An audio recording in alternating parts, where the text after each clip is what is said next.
un parc d'attractions en jeu de société, ça donne ça.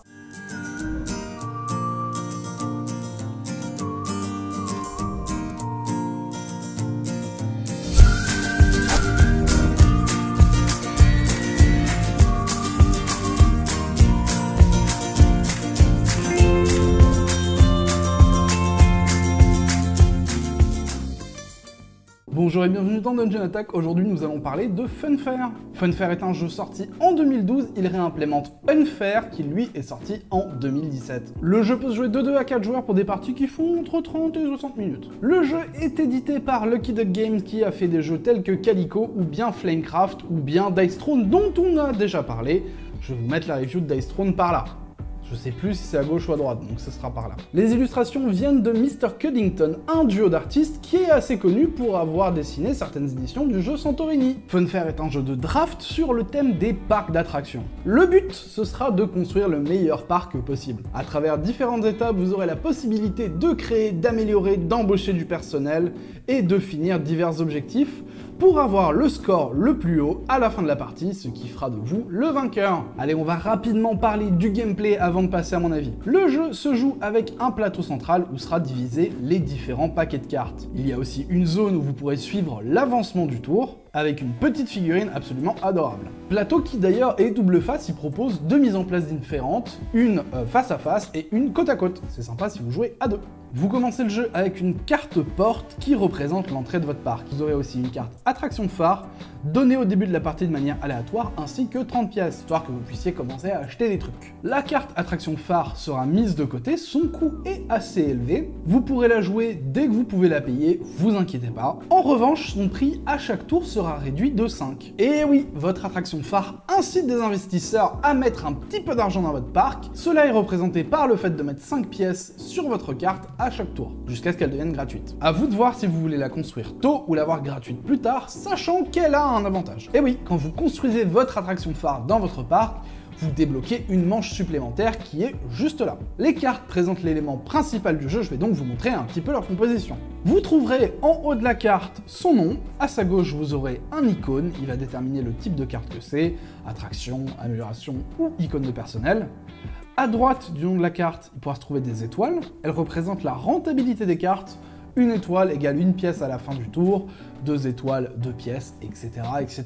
Les cartes peuvent aussi comporter une bande jaune et noire, qui sera une restriction de placement. Vous pourrez aussi trouver en bas des cartes des informations sur les capacités spéciales que peuvent disposer les dites cartes, ou d'autres détails supplémentaires. Bon allez, tout ça c'est chouette, mais c'est quoi la finalité? Bon, c'est d'avoir le score le plus haut, en fait j'ai déjà dit, mais il y a plusieurs choses qui font que vous pouvez avoir le score le plus haut, et ça on va en parler. Bon alors déjà, la taille de votre attraction est importante, plus elle est grande, plus elle va vous rapporter de points à la fin. Sachant que vous ne pouvez avoir que 5 attractions dans votre parc, il faudra un petit peu vous organiser. Les objectifs sont une autre façon d'avoir des points, c'est des cartes que vous pouvez piocher durant le tour et qui vous donnent un objectif qui apporte des points ou qui vous en enlève si vous ne l'avez pas réussi. Elles ont aussi une note de difficulté d'ailleurs. Il y aura aussi le personnel qui peut vous rapporter des points mais aussi de l'argent, et vous aurez un objectif général qui peut être résolu par tout le monde. Bon alors on a parlé du fait d'améliorer les attractions et de recruter du personnel, mais comment on fait? Eh bien le plateau propose une zone de draft qui vous permet de prendre une carte en main pour la jouer plus tard, d'acheter directement une carte depuis le marché et de la jouer immédiatement. Mais vous avez aussi une main de cartes que vous pouvez jouer. Bon, ça suffira pour un survol des règles, comme d'habitude on rentre pas trop dans les détails.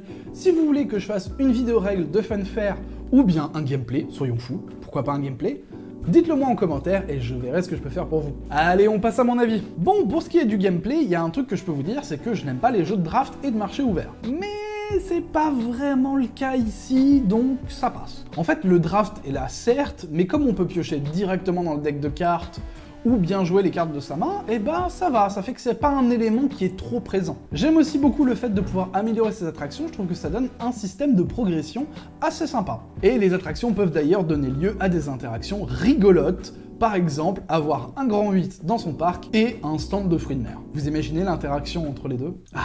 Un point que j'aime bien aussi, c'est qu'on est limité en nombre d'actions qu'on peut prendre, donc si vous êtes quelqu'un qui aime bien créer un plan avant et l'exécuter au mieux pendant la partie, cet élément-là peut vous plaire. Tout ce qui est design graphique est vraiment bon, hein. Les illustrations sont jolies, l'iconographie est super lisible, on n'a pas besoin de passer son temps dans le bouquin pour savoir quelle icône fait quoi, et dans un jeu où il y a beaucoup d'icônes et on doit les lire vite, eh ben c'est très agréable. Un élément dont j'ai pas parlé dans l'overview du gameplay, c'est les cartes événements. Alors les cartes événements c'est assez simple, on va en tirer une par tour, et en fait c'est un espèce de bonus qui va affecter tous les joueurs présents. Il n'y a pas de malus du tout, hein, c'est vraiment une espèce de petite récompense parce qu'on joue au jeu. Bon, il y a deux choses par contre que j'aime un petit peu moins dans le jeu. Premièrement, j'ai plusieurs personnes qui m'ont dit que les objectifs tournaient un petit peu en rond. Alors moi j'ai à peine une vingtaine de parties, donc je peux pas vous dire si c'est le cas ou pas. Si vous avez plus de parties à votre actif, n'hésitez pas à me le dire en commentaire. Ouais, et du coup, à 20 parties, j'ai pas trouvé que les objectifs tournent en rond. Je dois être un petit peu plus, en fait. Je sais plus. En revanche, un point un petit peu plus conséquent, c'est qu'on n'a pas d'interaction directe avec les joueurs. On joue dans notre coin, et ensuite, on compte les points. Moi, en soi, ça me dérange pas, parce que dans un jeu où on a un nombre d'actions limité, avoir quelqu'un qui viendrait voler votre argent, ou détruire vos attractions, je trouverais ça pas super. Après, le niveau d'implication entre les joueurs, ça c'est quelque chose d'assez personnel au final. Ça peut vous convenir, ou alors complètement vous sortir du jeu et ne pas vous le faire apprécier. Mais je trouve que dans le jeu, on a suffisamment de choses à gérer, et comme les actions sont limitées, on est toujours en train de penser à ce qu'on va faire, donc le fait qu'il n'y ait pas d'interaction directe entre les joueurs, c'est pas gênant. Après, on partage quand même un marché ouvert, donc... c'est une mini-interaction. Et il n'y a pas de mécanique confrontatoire. C'était le cas dans Unfair, le jeu que réimplémente Funfair. Je tiens à noter que le jeu a un mode officiel Tabletop Simulator par Good Game Publishing, qui est, alors il est trop bien fait, hein, ça doit être le mode le mieux scripté que j'ai jamais vu sur Tabletop Simulator. Et d'ailleurs, si vous voulez jouer à Tabletop Simulator avec des gens absolument adorables, il y a notre Discord en description, vous êtes absolument tous et toutes les bienvenus. Et vous pouvez poster vos photos de chat. En conclusion, le jeu est très agréable, il est très joli. Moi j'y ai joué à 2 et à 3 et le jeu se joue parfaitement à 2. La qualité de production est bonne pour un prix qui n'est pas excessif. Et le gameplay est accessible à plein de types de joueurs et de joueuses. Ça peut peut-être même convenir à des enfants. Et pour toutes ces raisons, je me sens confiant dans le fait de vous recommander pleinement Funfair. Voilà, ce sera tout pour la vidéo d'aujourd'hui. J'espère que ça vous a plu. Si c'est le cas, n'hésitez pas à vous abonner, à me laisser un petit like et un petit commentaire. N'oubliez pas le Discord qui est en description. En ce qui me concerne, je vous remercie à nouveau d'avoir regardé la vidéo. Je vous fais des bisous, prenez soin de vous, ciao.